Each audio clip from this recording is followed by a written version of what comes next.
Selamat pagi, salam sejahtera untuk kita semuanya. Assalamualaikum warahmatullahi wabarakatuh. Ya, semoga Anda dalam situasi Waalaikumsalam warahmatullahi wabarakatuh. walafiat ya. Dan di sini juga telah hadir Jackie Hendrian ya. Nah, saudara-saudara, kita lanjutkan materi kita ya. Materi kita ini tinggal dua Vicon ya. Nah, nanti saya tambahkan Vicon yang untuk besok ya, sama penjelasan untuk apa itu UAS ya. Penjelasan apa itu untuk soal UASnya supaya nanti Anda mengerjakannya dengan optimal seperti itu.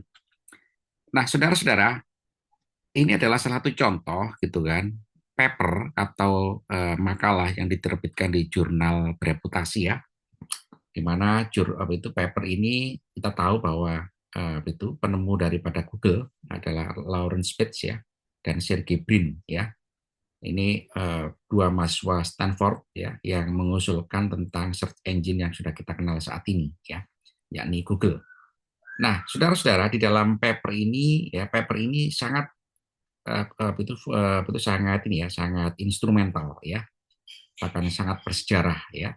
Jadi dari penelitian dua mahasiswa ya, yang akhirnya bisa membuat suatu produk ya, teknologi informasi yang itu merubah ya landscape daripada dunia saat ini. Nah, pertama kali mereka mengusulkan adanya Google ini sebagai search engine.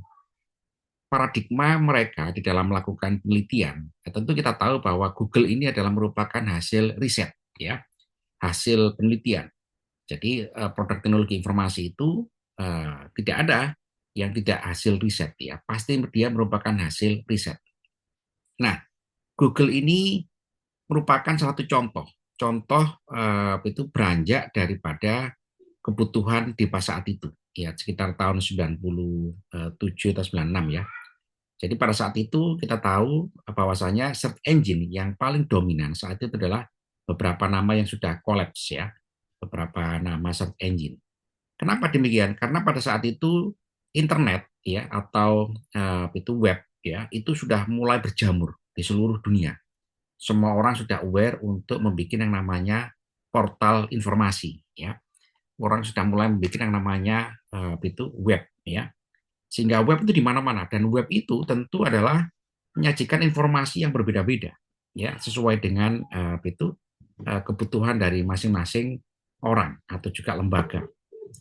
Jadi di sini akhirnya apa? Akhirnya kalau orang itu berselancar di dunia internet pada waktu itu pasti butuh untuk mengunjungi suatu portal informasi atau suatu web. Jadi Google melihat bahwa saya search engine yang ada pada saat itu tidak memiliki suatu konsep konsep yang sangat kuat, ya, konsep yang sangat presisi atau akurat ya, akurat dan presisi gitu kan, untuk bisa menghadirkan informasi yang betul-betul dibutuhkan oleh pengguna. Nah, gitu ya. Jadi Google pada saat itu motivasinya adalah kepingin menciptakan suatu search engine yang bisa menghadirkan informasi dengan cepat, akurat, dan presisi sehingga tidak mengecewakan. Nah, gitu ya. Nah, search engine pada saat itu kan, itu tidak bisa ya, tidak bisa menghadirkan informasi tadi itu ya. Nah, caranya adalah bagaimana? Caranya adalah dia punya suatu teknologi yang bagus ya, di mana prototipe Google yang diusulkan saat itu adalah dia membuat suatu database ya, database web di seluruh dunia ya. Jadi dia menggunakan konsep indeksasi. Nah, ini ya. Jadi dia mengusulkan gitu kan Google sebagai prototipe large scale search engine gitu kan yang ditopang dengan teknik yang namanya hyperlink database. Ya, jadi dia mengindeks database itu di seluruh dunia. Ya, pada waktu dia melakukan penelitian ya untuk level mahasiswa ya, itu 24 juta ya halaman web ya. Di sini halaman web itu dianalisa. Nanti kita pelajari ya, dianalisa supaya apa? Supaya nanti ya kan search engine yang digunakan yakni Google sebagai prototipe itu dapat menghadirkan informasi dengan cepat, akurat, presisi. Nah, gitu ya. Sehingga apa? Sehingga mengatasi permasalahan daripada search engine yang ada pada saat itu. Nah, gitu ya. Jadi ini bisa kita jadikan sebagai framework ya kan bahwa dia belajar dari search engine yang ada pada saat itu. Teknologi informasi sebagai solusi yang kita hadirkan itu sebisa mungkin adalah kita bahas dari existing sistem yang ada ya. Nah, seringkali anak-anak kita dalam melakukan tugas akhir, penelitian, dia selalu berangkat dari tidak ada web, tidak ada sistem. Sebetulnya ada, ya, karena zaman sekarang ini digitalisasi semua sudah itu melihat bahwasanya sistem atau aplikasi ya, atau web lah ya itu ada ya atau sistem online ya itu ada dalam segala aspek ya hanya saja kita bertugas untuk mencari kelemahannya dulu apa kelemahan daripada existing sistem. Nah itulah sebetulnya yang mendasari kita melakukan penelitian seperti halnya Google ini. Google ini dia melihat bahwasanya search engine, nah ini ya kelihatan ya, Ceki ya. Halo, Ya Pak, kelihatan Pak. search engine pada saat itu adalah ini kan. Nah, ini. Yahoo ya Pak. Nah, ada kelemahan. Jadi kalau kita mau melakukan penelitian teknologi informasi, yang paling mudah dalam level penerapan, ya penerapan satu metode atau teknik ya atau satu sistem itu adalah berangkat dari existing system, sistem yang ada. Nah, sehingga apa? Sehingga nanti kita mudah untuk membandingkan, ya, mengklaim adanya kelebihan, mengklaim adanya keunggulan, gitu ya. Kalau Anda berangkat dari Pak tidak ada sistemnya, sebetulnya ada sistemnya, ya. Kita harus mencari sistem itu. Ya, misalkan sistem administrasi pegawai pemerintah, ya, sistem penjualan itu semuanya ada, ya. Hanya saja tugas kita adalah perlu mengkustomisasi sesuai dengan level kebutuhan proses bisnis yang ada pada skala yang Anda inginkan. Nah, gitu ya. Jadi Google ini berangkat daripada apa itu kelemahan-kelemahan daripada apa itu search engine yang bernama Yahoo ini. Ya, dulu ada beberapa search engine ya, tapi yang paling populer pada saat itu adalah Yahoo. Ya, jadi Yahoo itu diteliti sama dia. Oh, banyak sekali kelemahannya ini. Ya, jadi sangat betul sangat crowded, sangat ramai dengan informasi. Tapi nah ini juga ya ada Yahoo, ada Alta Vista gitu ya. Ada apa lagi waktu itu ya saya betul gak lupa sedikit ya. Nah dari sinilah dia mengusulkan satu metode ya, satu metode yang metodenya adalah search engine ya mesin pencari. Dia mengkhususkan kepada mesin pencarian. Orang mengunjungi internet di dalam jutaan web itu kan pasti bingung gimana cara mencari informasi, bagaimana cara mencari data, ya. Nah, sementara kan nggak mungkin mencari data mengunjungi web satu persatu atau langsung juga mengetikkan alamatnya di dalam navigasi navigasi web, ya. Itu pasti nggak hafal, ya.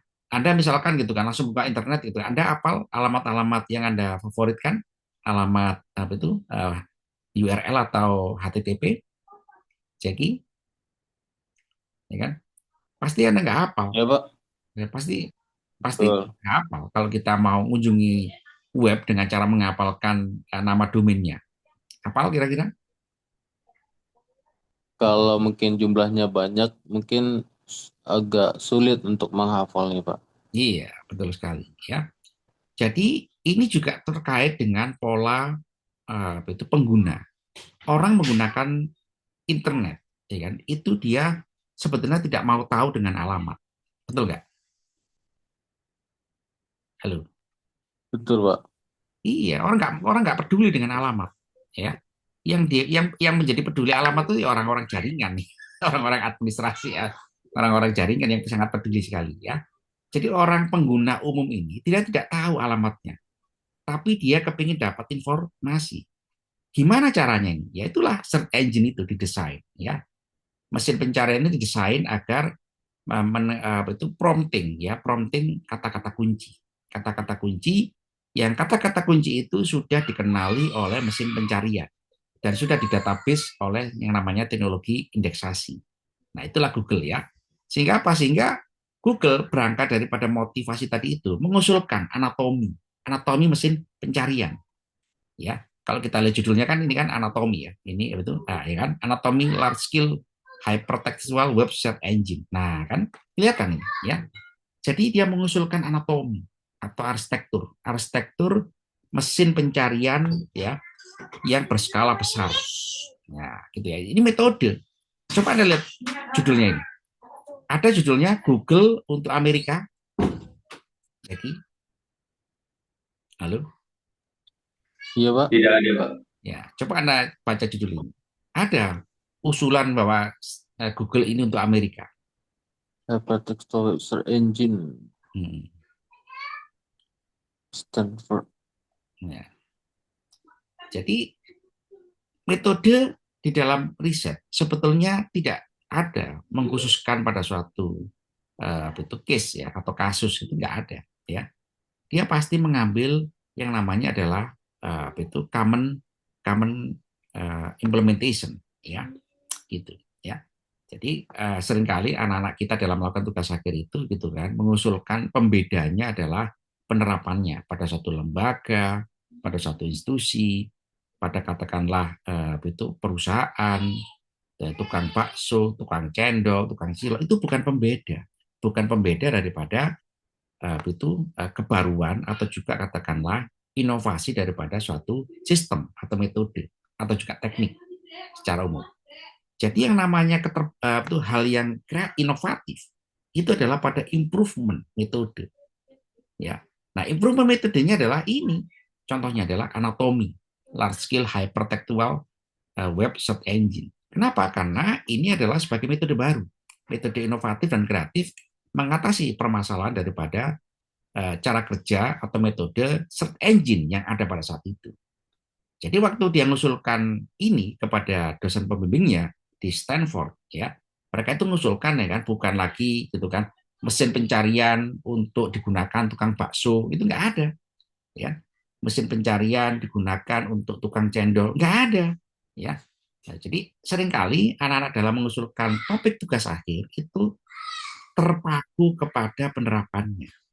Padahal penerapan itu hanya masalah kustomisasi yang relatif sebetulnya tidak terlalu complicated ya atau tidak krusial untuk diusulkan menjadi suatu metode. Kita harus mengusulkan metode yang memberikan improvement, memberikan dampak penyelesaian masalah. Nah, ini jelas judulnya simple.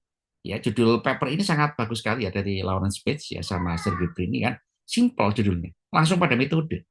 Ya, metode mesin pencarian large scale ya search engine. Nah, gitu kan. Sehingga apa? Sehingga judul ini gitu kan menggambarkan daripada kegiatan riset yang dilakukan oleh mereka pada saat itu. Nah, setelah itu mereka mengusulkan metode ini ya berangkat daripada metode yang ada pada saat itu gitu kan. Mereka mengusulkan satu apa sih anatomi large scale itu. Nah, ya kan anatomi large scale itu gitu kan diwujudkan oleh mereka menjadi suatu arsitektur. Nah, gitu ya. Arsitektur jaringan mesin pencarian. Nah, sebelumnya untuk bisa menuju ke situ, ya kan, menuju ke situ, mereka membuat satu konsep matematika, ya.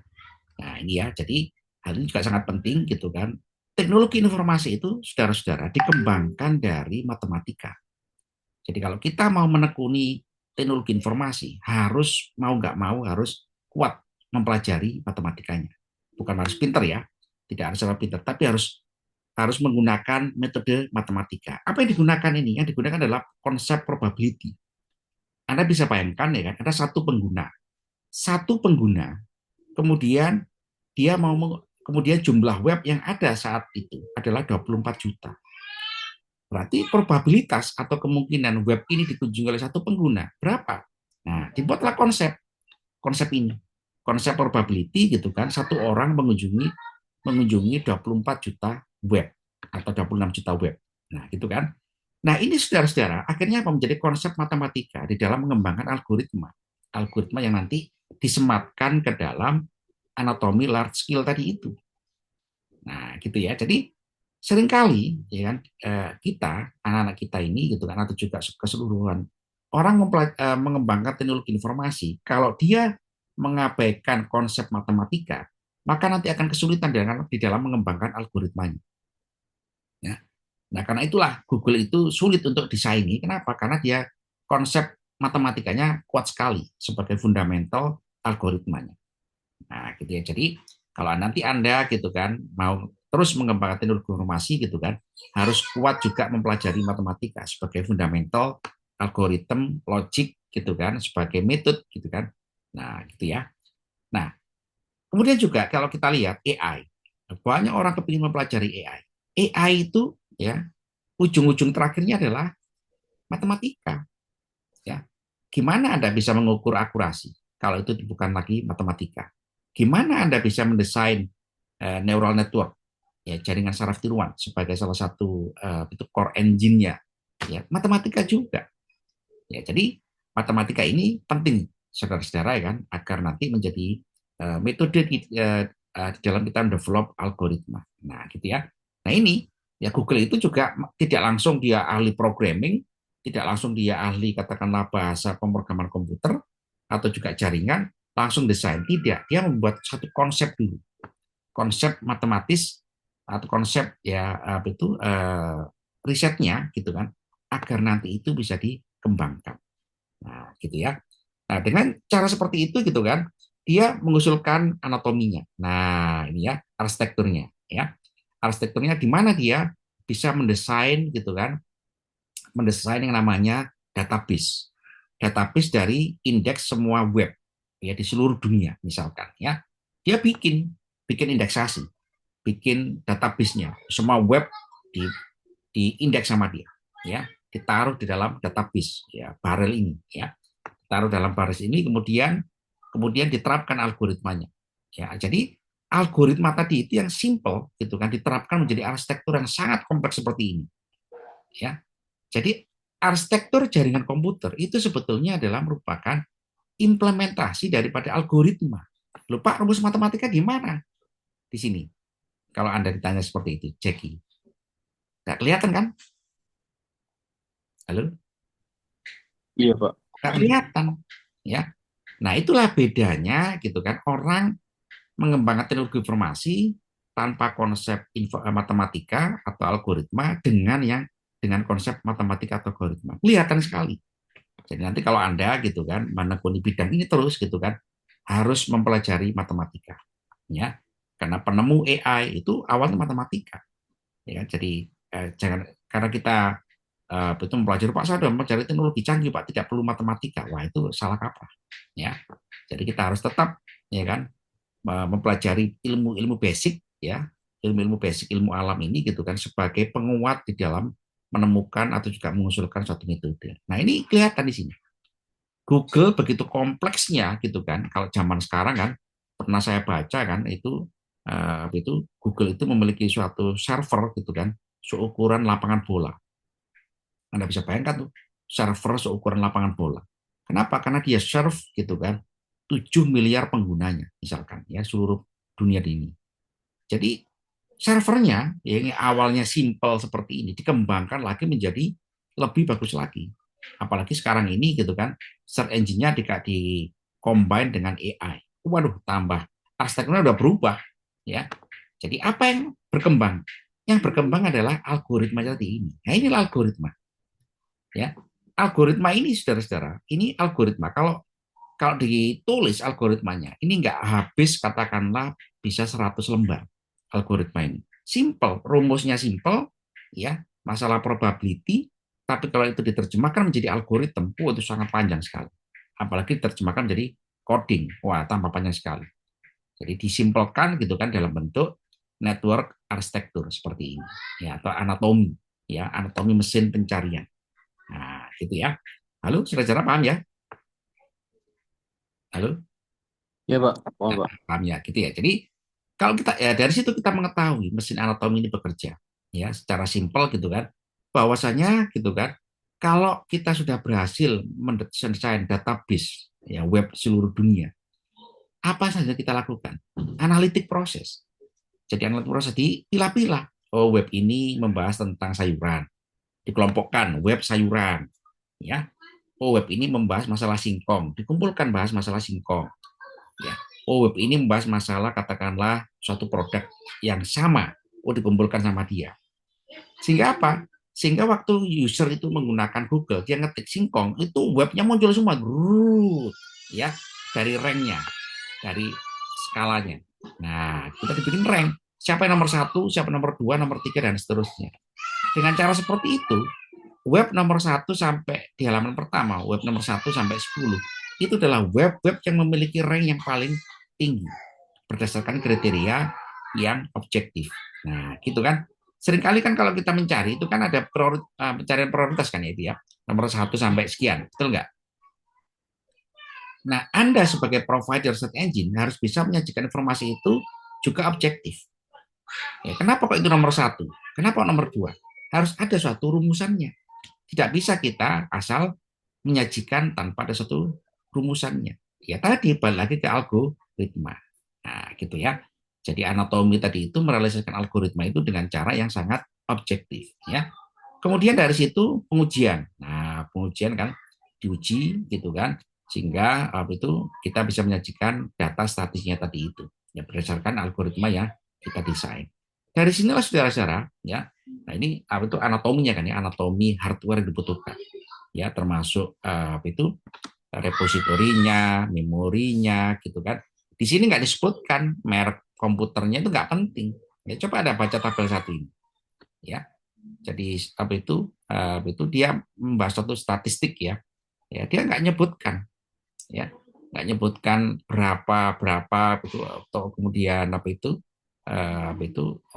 kebutuhan memorinya gitu ya, kebutuhan daripada servernya nggak juga nggak nyebutkan merek ya.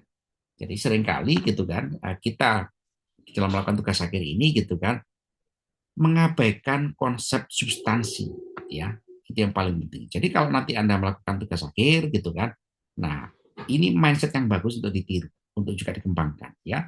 Anda mengembangkan sistem aplikasi itu fokus kepada improvement daripada satu metode ya. Jadi Anda nggak perlu lagi gitu kan, misalkan adalah Pak sistem penjualan untuk tukang bakso itu nggak penting ya. Seringkali itu saya arahkan gitu kan. Nah, itu kita nggak boleh. Ya, kenapa? Sistem penjualan itu juga berlaku di seluruh dunia. Ya, bukan karena tukang baksonya, bukan karena juga tukang cendolnya, karena metode yang kita usulkan itu, ya kan, lebih memiliki keunggulan daripada existing sistem yang ada saat ini. Nah, tugas kita adalah mencari sistem seperti itu. Ya, saya pikir dengan digitalisasi yang saat ini berjalan kan nggak mungkin nggak ada.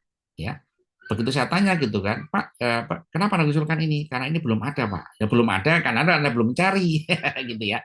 Jadi usahakan ada sistemnya sebagai pijakannya. Nah, gitu ya. Nah, ini coba Anda lihat, ya. Anda lihat gitu kan, statistik gitu kan, kelebihan daripada itu search engine dengan resource yang dimiliki oleh user, ya. Jadi sangat kecil, ya, sangat kecil sekali resource yang dimakan oleh yang dikonsum ya oleh itu hardware di level usernya, ya, seperti itu. Oke, saudara, ada pertanyaan silakan. Halo, halo, Ya, Pak. silakan, ada pertanyaan. Ya, halo, silakan kalau ada pertanyaan.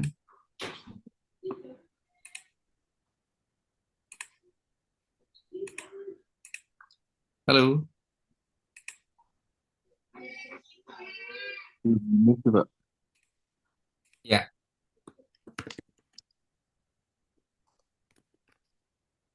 Oke, kalau tidak ada gitu kan, maka ini kita akhiri ya, video kita ya.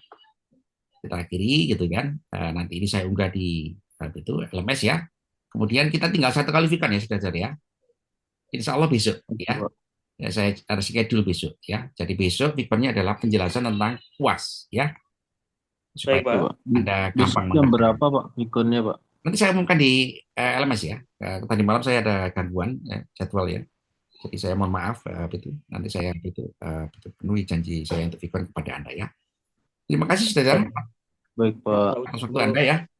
Sampai kita berjumpa kembali dan jika ada pertanyaan atau juga diskusi silakan ditulis di kolom ya di LMS ya. Terima kasih, Siap, selamat Pak. pagi. Ya, Terima selamat kasih, Pak.